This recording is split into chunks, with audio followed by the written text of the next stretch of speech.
Hello in Minglaba, I am Henry Zin. Welcome to Myanmar Today. Our top stories and reports. Reducing the use of tobacco in Myanmar. Myanmar Arbitration Centre to help resolve disputes between businesses. A report on July weather review. The 92nd anniversary of Chinese People's Liberation Army. Before we get to the reports, let's have a look at the latest local news. State Councillor Daw San Suu Kyi and Japanese Foreign Minister Taro Kono met at the Ministry of Foreign Affairs in Naypyidaw on Wednesday. During the joint press conference after the meeting, Mr. Taro Kono said that he was pleased to visit Myanmar for the third time as Foreign Minister and reaffirmed that Japan would continue providing assistance to support the State Councillor and the Myanmar government in the economic, social and other sectors. He also added that as a historic and partner country, Japan would provide assistance to Myanmar and said that peace and stability were essential for building a democratic state. Mr. Taro Kono also said that Japan would also support peacemaking efforts in Myanmar with very firm determination. State Councillor Daw San Suu Kyi expressed her appreciation to host the Japanese Foreign Minister, as she believed his visit reflected the friendly relations between the two countries. She also acknowledged the continuous and steadfast assistance provided by Japan in the ongoing peace efforts of the Myanmar government. The State Councillor added she believed and understood Japan's willingness to help Myanmar in solving the Rakhine issue that has grabbed global attention. A high-level Myanmar delegation led by U Min Thu, Permanent Secretary of the Ministry of Foreign Affairs of the Republic of the Union of Myanmar and ASEAN ERAT team, comprised of officials from the ASEAN Secretariat and the AHA Centre, paid an official visit to Bangladesh from 27th to the 29th of July. Myanmar delegation and ASEAN ERAT team left Dhaka for Cox's Bazar on 27th of July and met with some 50 displaced persons from various camps. The Permanent Secretary briefed the displaced persons on the preparations for the repatriation, including the construction of buildings, repatriation process at the reception centres and transit centre, prevalence of law and order, access to education and health, citizenship in line with the 1982 citizenship law, benefits of NVC card, creation of job opportunities, and social cohesion among various communities, among others. ASEAN ERAT team members also explained on the outcomes of the preliminary needs assessment conducted in northern Rakhine State and possible areas of cooperation between Myanmar and ASEAN to support the repatriation process. The Myanmar Arbitration Centre (MAC) will be opened this Saturday at the Republic of the Union of Myanmar Federation of Chambers of Commerce and Industry to resolve commercial disputes among Myanmar entrepreneurs, according to the UMFCCI. The Commercial Disputes Coordination and Mediation Work Committee of the UMFCCI has been trying to set up an arbitration centre since 2017. The MAC has been registered as a company with the Directorate of Investment and Company Administration, and the permission to form the centre was granted on 11th of March this year. Dr. Mamonthein, a consultant with UMFCCI, said although it has been set up to look into commercial disputes, the arbitration centre will have the authority to issue punishments. He added, once the MAC is opened, disputes need to be taken to the court of law, thus helping people save money and time. Currently, a training course is being conducted for 42 experts who will be responsible for hearing commercial disputes brought to the MAC. Dr. Mamonthein said the arbitrators will have to remain free from corruption. That's all with the local news. Let's dive right into our first report now. Phidu Luthor discussed on implementing the strict laws on reducing and controlling the use of tobacco in Myanmar. But tobacco, which has a long history in the lifestyle of the people in Myanmar, is also one of the reasons for delaying the improvement on implementing the laws. Due to tobacco-related diseases, thousands of people die every year. Therefore, implementing strict laws to control the use of tobacco plays an important role. Willinson has the details. Tobacco harms the health, the treasury, and the spirit of Myanmar. Each year, more than 65,000 people die due to tobacco-related diseases. More than 21 children between the age of 10 and 14 and around 5 million adults from the age of 15 and above continue to use tobacco. Complacency in the face of tobacco epidemic insulates tobacco industry in Myanmar and ensure that tobacco's death toll grow every year. The report indicates that 24.8% of adults smoke in Myanmar, even though fewer men smoke on average in Myanmar than on average in medium Human Development Index countries. There are still more than 4 million men who smoke cigarettes each day, making it an ongoing public health threat. The research conducted in 2015 also stated that 0.59% of children from the age of 10 to 14 smoke cigarettes every day, even though again fewer boys in Myanmar smoke than on average in medium HDI countries. On the other hand, 43.2% of the people use smokeless tobacco in Myanmar than on average in medium HDI countries. The use of tobacco costs the people around 2.6 billion kyats in Myanmar. This includes direct costs related to healthcare expenditures and indirect costs related to lost productivity due to early mortality and morbidity. Therefore, to reduce the use of tobacco in Myanmar, Pidu Hlodor discussed on implementation the laws strictly in efforts to reduce the use of tobacco in Myanmar. Speaking at the 13th regular Pidu Hlodor session on 31st of July 2019, now let's hear from Uso Tumya from Pabian constituency.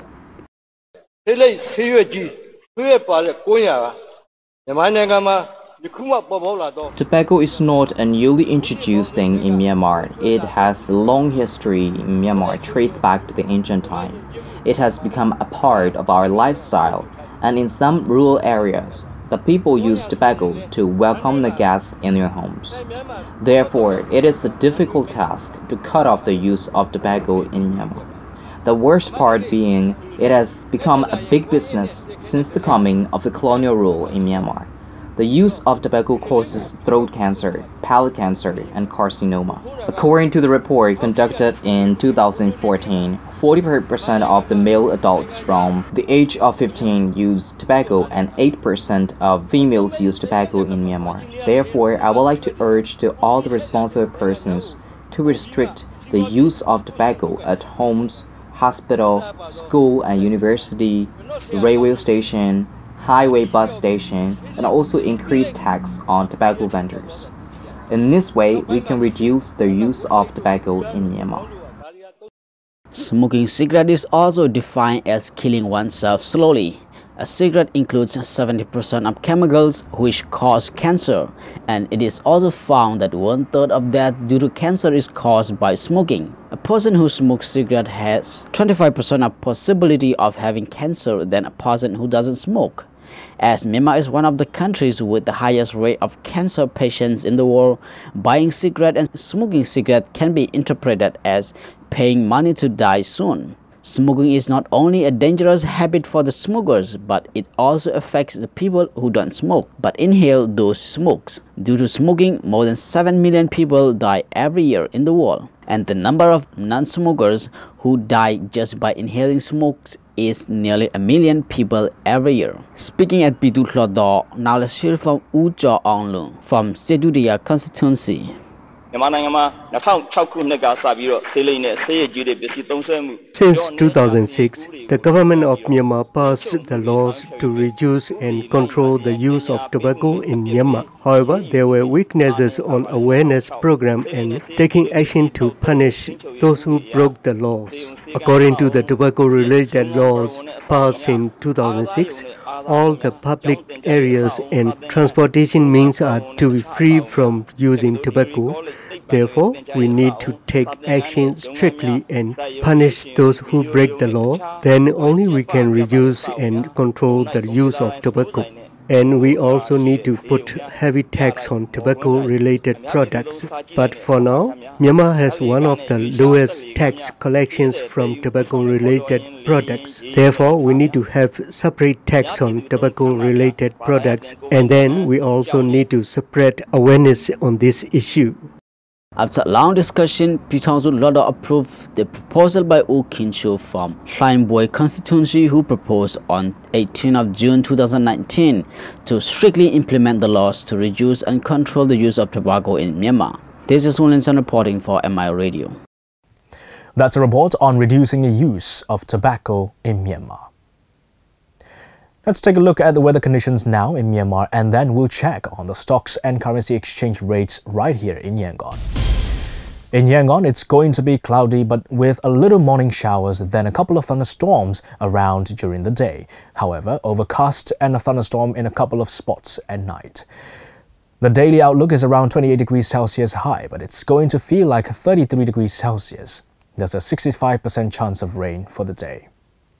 In Naypyidaw, it'll be mostly cloudy, a shower or thunderstorm in spots in the morning, then showers and thunderstorms during the day. However, overcast and a couple of showers and thunderstorms mainly later during the night.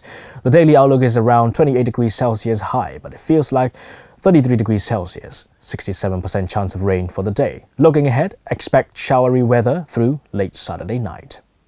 In Mandalay, there's going to be times of sun and clouds, a thunderstorm in spots during the day. But it'll be partly cloudy at night. The daily outlook is around 34 degrees Celsius high, but it feels like 38 degrees Celsius, 40% chance of rain for the day. Before we move on to stocks and currency exchange rates, here's the second report. UMFCCI met media on Wednesday to inform the upcoming launch of Myanmar Arbitration Centre.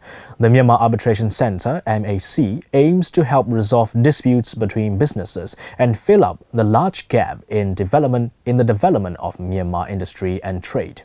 For more on MAC and the arbitration, Agajo has more.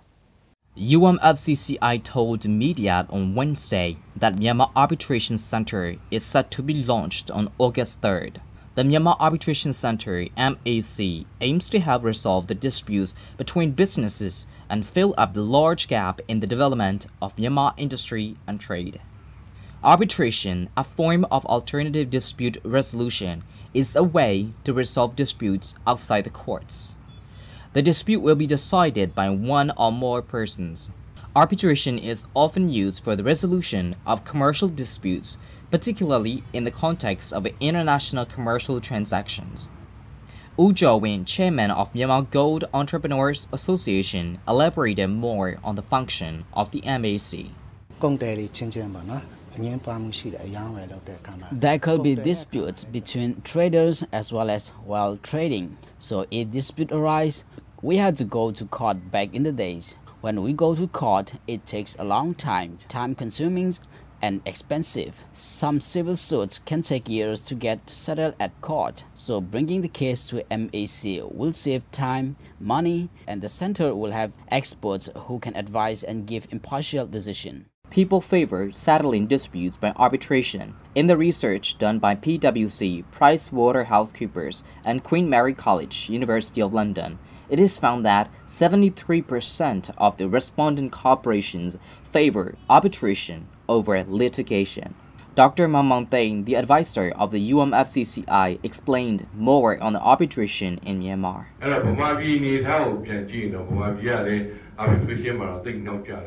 In Myanmar, contracts entered with foreign parties have arbitration clauses and they usually refer to foreign arbitration, but there was a time when the Arbitration Act 1944 of Myanmar was mentioned in arbitration clauses, particularly in contracts entered by Myanmar government departments and foreign parties. Since the dawn of democracy in 1989, when our country revisited market economy, the arbitration clauses, especially private contracts, refer again to foreign arbitration. The first and foremost factor that attracts people in disputes to arbitration is saving factor. Because of congestions in courts and the appellate process, resolutions of disputes by litigation is more expensive and slower than arbitration. The advisor continued to explain why the arbitration center is required in the country.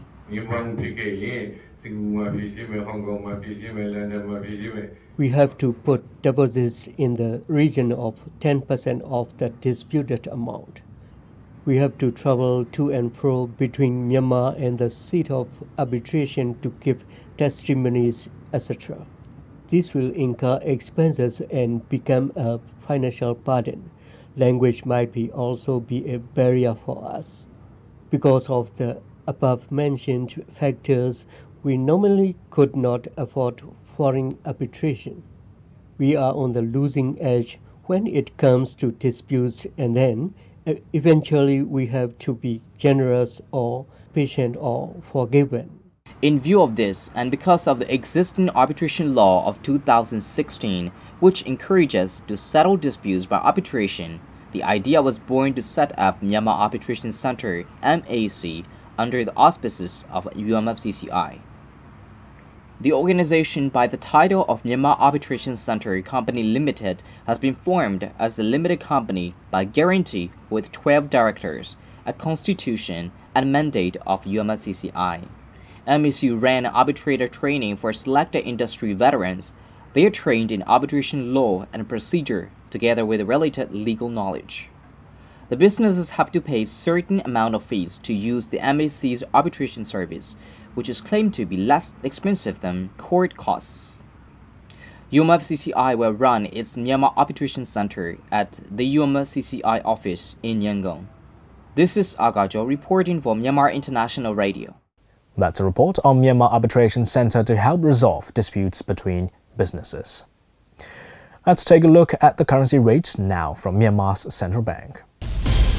$1 is at 1,509 kyats. 1 Chinese renminbi is at 219 kyats. 1 euro is at 1,682 kyats. 1 pound sterling is at 1,836 kyats. 1 Singapore dollar is at 1,102 kyats. 1 Malaysian ringgit is at 365 kyats. 1 Thai baht is at 49 kyats, and the Indian rupee is at 21 kyats. Gold is trading at $1,410. Silver is at $16, and Brent crude oil is at $57. On the Yangon Stock Exchange, FMI is at 11,000. MTSH went up 50 at 3,400. MCB remains at 8,000. FPB remains at 24,500. TMH went up 50 at 2,950. And that's all on currency rates and Yangon Stock Exchange for today. You're still with us on MI Radio's Myanmar Today. You can visit our website at miradio.com.mm and listen to our radio programs live on the website. If you're on FM, catch us on 96.1 FM in Yangon, 96.5 in Mandalay and 96.7 in Naypyidaw. You can also download MI Radio app on both iOS and Android devices so you can listen to our radio programs from anywhere in the world. Let's move on to the third report. In July, some areas of Myanmar encountered floods and some floods reached over the danger level. DJ Zin's got the brief review of weather situation in July. July is the middle period of monsoon season, and during this month, the most significant weather situation in Myanmar was flood. First of all, let's hear from the Director General of Department of Meteorology and Hydrology, Dr. Zomu, talking about the brief review of weather situation in July.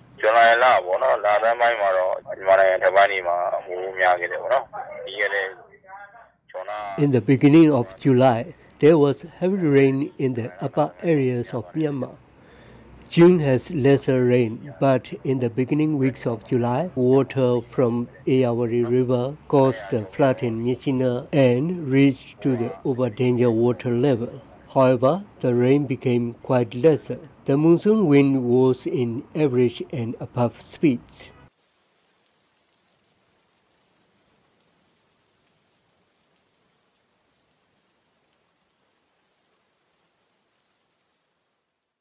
Because of the climate change, the raining rate was different in the country. Some areas got the heavy rain, which caused the flood. Meanwhile, the other areas have encountered the droughts because of lesser rain, and droughts have occurred mostly in the middle areas of Myanmar.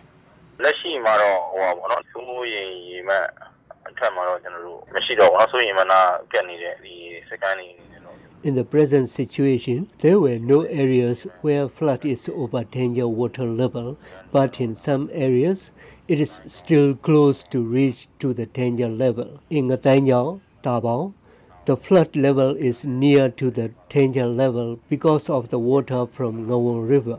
However, since the water from Ayawari River is dropping, it is likely to drop slowly with the flow of tide.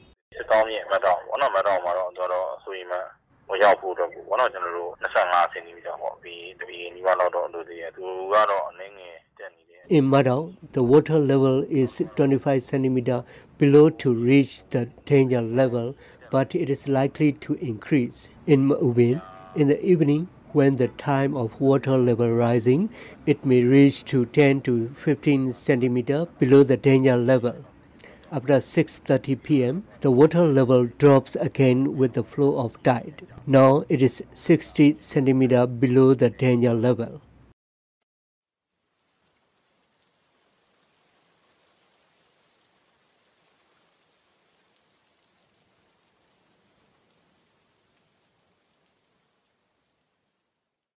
The cause of flood is also different according to the areas. Some areas can have flood because of seasonal rain, but some are because of water flow from the upper areas.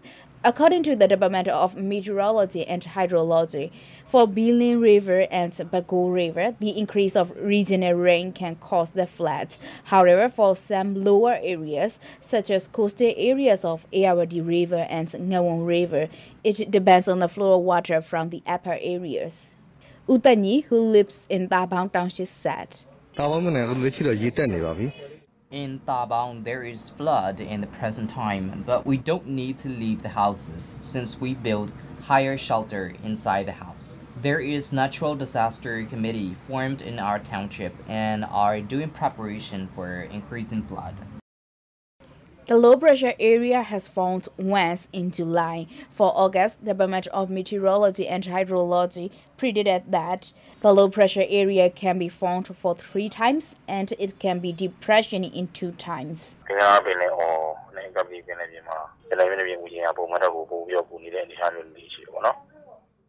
In the Bay of Bengal and Andaman Sea, the heat level of sea is higher than normal. Usually, the depressions formed during this period do not enter to our country. However, the low pressure areas and depressions can cause the monsoon wind stronger, so we have to be aware of heavy rain and flood.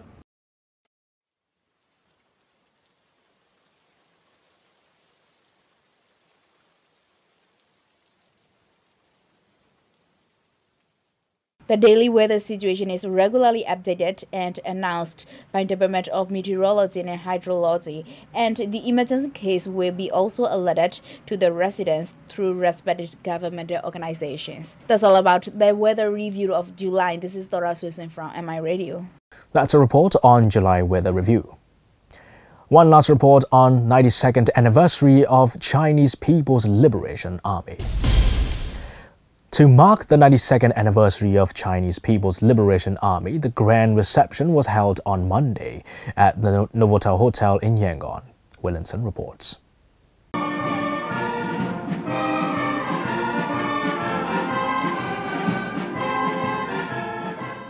On 29th of July 2019, the 92nd anniversary of Chinese People's Liberation Army was held at Novotel Hotel in Yangon. The event was attended by General Mya Thong-u, Chief of General Staff, and Mr. Chen Hai, the Ambassador of People's Republic of China to Myanmar. From its humble beginnings as a peasant army, the People's Liberation Army has become one of the most powerful armed forces in the world. Under the President Xi Jinping's watch, the Chinese military has greatly accelerated the drive towards modernizations that started under Mr. Deng Xiaoping in 1978. In 2016, the People's Liberation Army embarked on the most radical military reforms in the history of the People's Republic of China. Speaking at the events, let's hear from Senior Colonel Mr. Xiang Shouwei.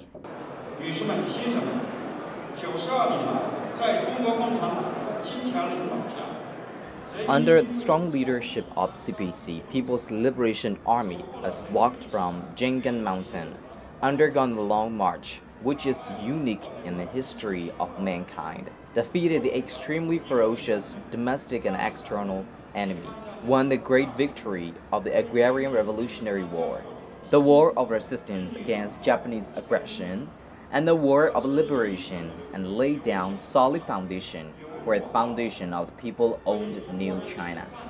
The grand reception held today to warmly celebrate the 92nd anniversary of the founding of the People's Liberation Army. On 1st August 92 years ago, the Communist Party of China launched the armed uprising against the Kuomintang reactionaries in Nanchang City, which proclaimed the birth of the new People's Forces, led by CPC, and the start of CPC's independent lead of the Revolutionary Wars and the founding of People's Forces. So the day of 1st August, which had historical significance, became the Armed Forces Day of the People's Liberation Army.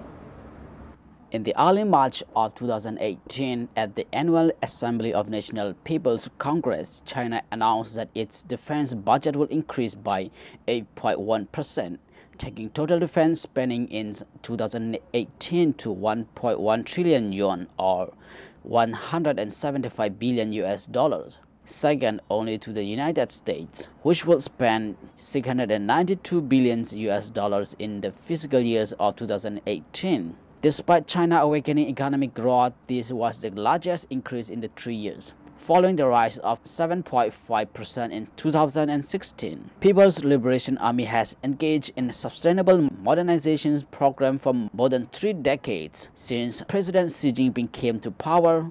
However, the pace and the scope of military modernization has intensified and broadened substantially.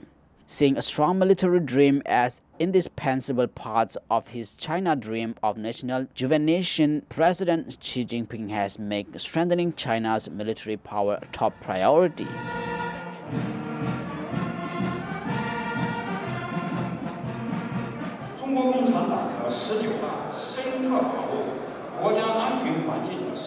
Deeply in the light of the changes of national security environment and the requirement of times on strengthening the nation and military, the 19th National Congress of the CPC has made a series of significant deployments and drawn a broad blueprint for the national defense and military development.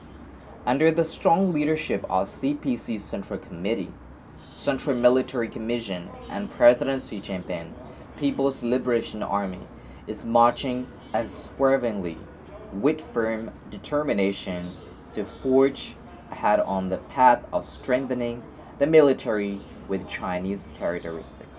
This is Wilson reporting for MI Radio.